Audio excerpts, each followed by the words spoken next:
Já imaginou que a temperatura manipulada pode ajudar no desenvolvimento de plantas? Seria tipo deixá-las numa câmara termal? Neste caso, quem pode ser beneficiado é a cultura da mandioca. Vamos saber dos detalhes com o fitopatologista Saulo Oliveira, pesquisador da Embrapa Mandioca e Fruticultura. Olá, bom dia, seja bem-vindo. Bom dia, Fábio, tudo bem? Satisfação em recebê-lo aqui com a gente. Saulo, é interessante isso, né? A questão de você talvez ali em aumentar a temperatura da plantação, você consegue talvez ali transformar uma mandioca talvez com mais nutrientes, mais saudável e até aumentar a produtividade? Isso. Na verdade, o efeito da temperatura na planta da mandioca, ele acaba tendo um efeito benéfico quando a gente consegue manipular da forma adequada. A intenção principal da manipulação da temperatura, nesse caso, é matar possíveis patógenos que estejam dentro da mandioca, né? Aqueles patógenos que causam doenças importantes da mandioca, como algumas viroses, como o couro de sapo, subrebrotamento, que são doenças, né, que afligem a mandioca.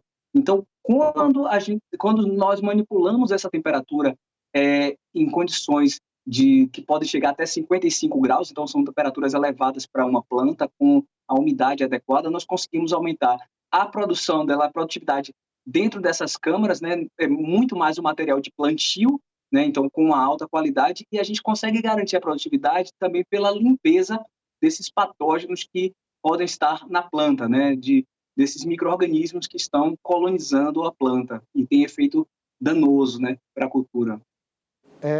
Tipo, vamos dizer assim, você acaba eliminando a doença de acordo com a temperatura que você estipula ali naquele momento, né? E assim, e ele não volta, a patogenicidade não retorna, no caso, ao plantio. Não, é justamente, como você disse, a intenção é justamente matar. Os patógenos de planta normalmente não suportam temperaturas acima de 37 graus, né, que é a temperatura até do corpo humano. Então, os patógenos de planta não suportam essas temperaturas. Então, quando nós elevamos a temperatura, nós conseguimos matar esses patógenos dentro dos tecidos da planta. Então, aquelas plantas que passaram por esse processo de termoterapia, elas saem livres de patógeno. Então, se elas chegam no campo livre desses patógenos, então a gente tem uma garantia tanto do crescimento da planta, do desenvolvimento, né, da planta, quanto também aquela garantia de uma produção, porque pelo menos a muda, o material de plantio, ele está sadio.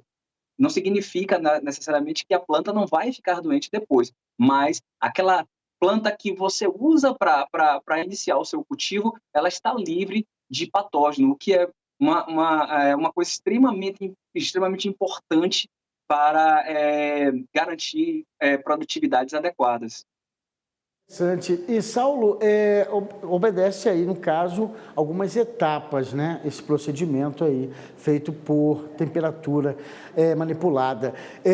Primeiro, parece que vocês teriam que fazer uma nebulização, uma espécie, né, de pulverizar a água ali naquele local onde vai ser operada a temperatura, para depois sim você levar ali uma quentura para que possa então ter essa troca, né? Porque talvez seria uma coisa de hidratar e depois dar aquela desidratada. Perfeito. Porque as plantas, normalmente, até a mandioca, mesmo sendo uma planta extremamente rústica, quando nós elevamos muito as temperaturas, que passam ali dos seus 37, 40 graus, então a planta tende a sofrer. Então, a água, nós acabamos colocando por nebulização justamente porque quando você satura o ambiente, você coloca bastante água no próprio ambiente, isso ajuda a planta a ter uma melhor regulação térmica e evita dela de secar, né, nesse processo de quando a gente aumenta a temperatura dela. É como se nós colocássemos ela ali em uma sauna a vapor, pode-se dizer. Então, vai elevar bastante a temperatura e, com isso, com essa umidade elevada, a planta ainda se mantém viva, se mantém vegetando, E, contrariamente ao que deveria acontecer quando nós colocamos só a temperatura elevada, quando nós colocamos também essa água disponível na forma de nebulização, ou seja, no ambiente, e não necessariamente nas raízes, nós garantimos que essa planta vai sobreviver e manter, na verdade, um elevado crescimento. A velocidade de crescimento sob essas condições acaba sendo bem maior. Então, nós conseguimos tanto limpar, como limpar esse material que estaria infectado, quanto também produzir mais material de plantio, né? Perfeitamente, não deixar o ressecamento, né, que acaba realmente matando a planta, no caso, né? Agora, Saulo, é tipo ação e reação, né? Porque se você trata bem, deixa ali a raiz, né, bem saudável, consequentemente haverá um aumento na produção e assim também na qualidade, no final das contas, né? Isso. Porque no caso de plantas, né, você já pode ter uma perda inicial pelaquela infecção que veio, no caso da mandioca, que é propagada vegetativamente, ou seja, nós usamos a maniva, pedaços da própria mandioca para multiplicar. Então, se ele já vem infectado anteriormente, né, e você planta esse material que estava enfermo, que estava doente, então a tendência dele é morrer ou ele diminuir muito o seu crescimento e o potencial de produção ser muito baixo. Então, essa proteção, né, dessa limpeza, você garantir que o material está limpo, então garante também que você vai ter uma produtividade mais elevada no futuro. Fora isso, algumas doenças que nós chamamos de doenças sistêmicas, que são aquelas causadas por vírus, por alguns tipos de bactéria, né, e por fitoplasmas. Então, essas doenças sistêmicas, a tendência dela é se acumularem ao longo de ciclos, né? Então, 2, 3 anos. Então, há uma tendência de perdas grandes de produtividade ao longo do tempo. Então, a intenção também, não só a curto prazo, que é garantir que essas plantas estejam limpas para germinarem e crescerem bem no início da produção, mas também para os ciclos seguintes, porque nós limpamos as plantas de doenças que precisam de acumulação, né? E a cada ciclo vai diminuindo um pouco mais até chegar ao ponto de, alguns casos, a gente ter uma quebra total de safra, por exemplo, em função dessa presença de doenças que são as sistêmicas, né? Feito. E Saulo, só trazendo alguns números para o nosso telespectador, né? Segundo a Conab, haveria a possibilidade aí de 14 milhões, né, de produção, né, de toneladas por hectare, de toneladas não, perdão, quilos, né? Por quilos, dentro de um hectare. E ela tem uma expansão geográfica espetacular, né? Praticamente quase todos os estados têm o plantio da mandioca com grande relevância, né?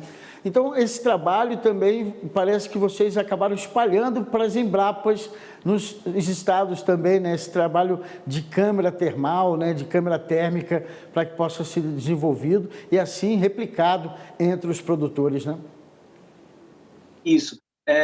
Esse é um trabalho que vem sendo desenvolvido há um certo tempo, em parceria da Embrapa Mandioca Fruticultura com o CIAT, que é o Centro Internacional de Agricultura Tropical, na Colômbia, e ele tem ganhado força, né? Esse é um trabalho que já vem sendo realizado há mais de 13 anos, e vem ganhando força, principalmente pelo aparecimento de alguns patógenos sistêmicos e intensificação desses patógenos, como os patógenos associados ao couro de sapo, e ela vem se expandindo tanto pelas Embrapas quanto também em diferentes estados, né, que irão implantar junto ao projeto RENIVA, né, que é a Rede Nacional de Multiplicação de Material com qualidade genética e fitossanitária garantidas, né?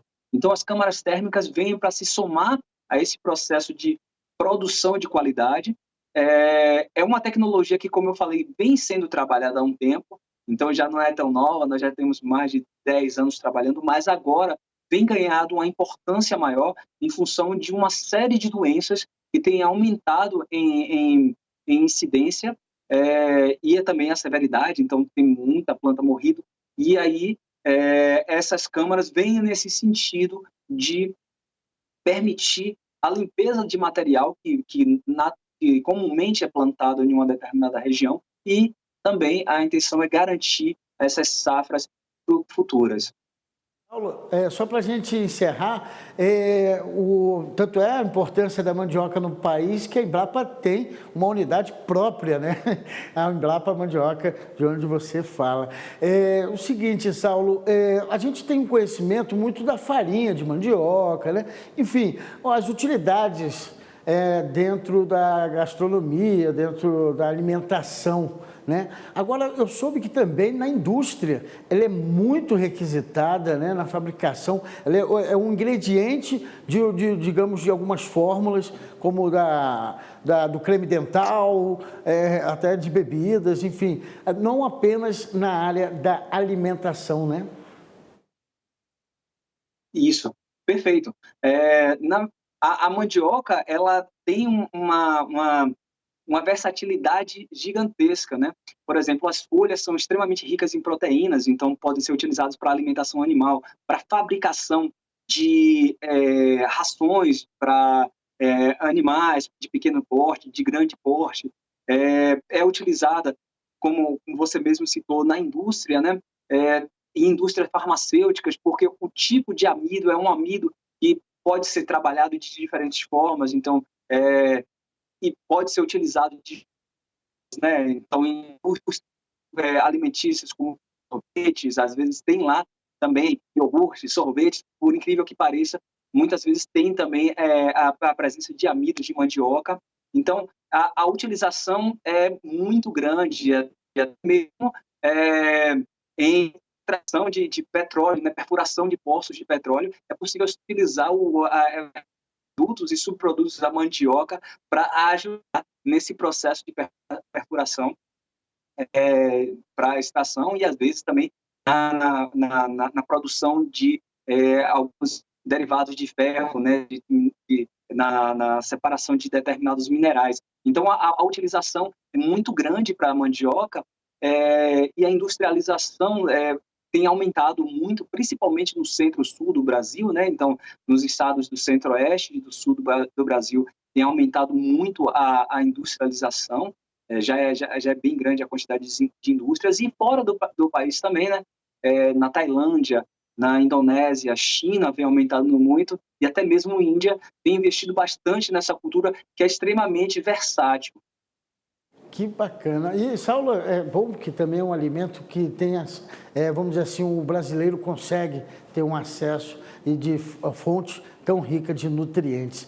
Muito obrigado pela entrevista, Saulo Oliveira, pesquisador da Embrapa Mandioca e Fruticultura, que fica lá na Bahia. Estenda também esse agradecimento à equipe, porque a pesquisa não para, a ciência tem que predominar. Muito obrigado, Saulo, um bom dia. Obrigado, um bom dia.